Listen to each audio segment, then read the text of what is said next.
বাংলাদেশে যে পরিস্থিতি সৃষ্টি হয়েছে তা ভারতীয় হতে পারে এমন গুঞ্জন ছড়িয়েছে দেশটিতে।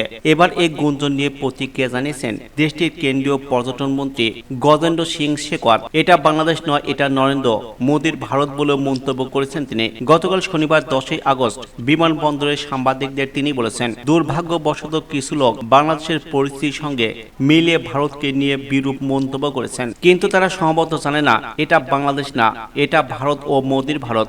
দেশকে স্থিতিশীলতা করার চেষ্টাকারীদের বোঝা উচিত তাদের কি হতে পারে। বাংলাদেশের পরিস্থিতি নিয়ে তিনি আরো বলেছেন, বাংলাদেশে যা কিছু ঘটছে তা অপ্রত্যাশিত এবং অগ্রহণযোগ্য। ভারত সরকার অনবরত এ নিয়ে নজর রাখছে।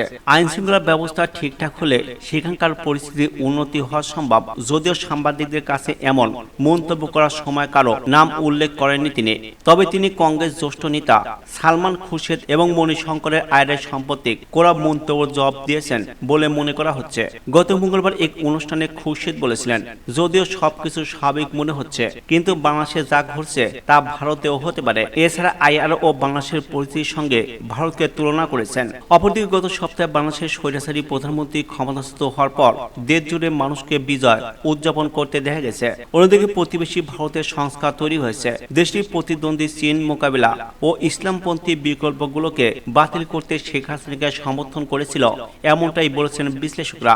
এতে আঞ্চলিক শক্তির জন্য একটি কূটনৈতিক দ্বিধা তৈরি হয়েছে। ৭৬ বছর বয়সী শেখ হাসিনা গত সোমবার শিক্ষার্থীর নেতৃত্বাধীন বিক্ষোভের মুখে প্রধানমন্ত্রী পদ ছেড়ে দেন এবং হেলিকপ্টারে করে দীর্ঘদিনের মিত্র নয়াদিল্লিতে পালিয়ে যান। সদ্য শপথ নেওয়া অন্তর্বর্তীকালীন সরকারের প্রধান ডক্টর ইউনূস বৃহস্পতিবার ক্ষমতা আসার সঙ্গে সঙ্গে ভারতের প্রধানমন্ত্রী নরেন্দ্র মোদীর শুভেচ্ছা জানিয়ে বলেন, নয়াদিল্লি ঢাকার সঙ্গে কাজ করতে প্রতিশ্রুতিবদ্ধ।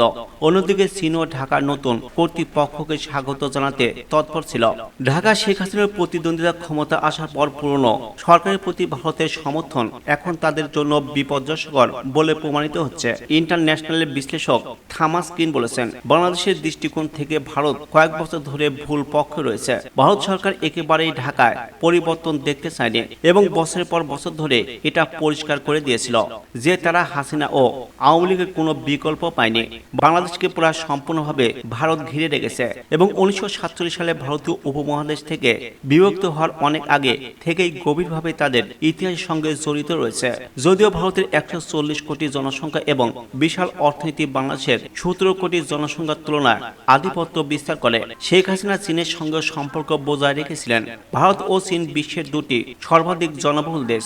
দক্ষিণ এশিয়া জুড়ে কৌশলগত প্রভাবের জন্য তীব্র প্রতিযোগিতা করছে, যার মধ্যে নেপাল, শ্রীলঙ্কা ও মালদ্বীপও রয়েছে। নিউজটি সম্পূর্ণ দেখার জন্য ধন্যবাদ। আমাদের পরবর্তী বাংলা নিউজ আপডেট পেতে আমাদের চ্যানেলটি সাবস্ক্রাইব করে আমাদের সঙ্গে থাকুন এবং কমেন্টসের মাধ্যমে জানিয়ে দিন আপনার মূল্যবান মতামত। ধন্যবাদ।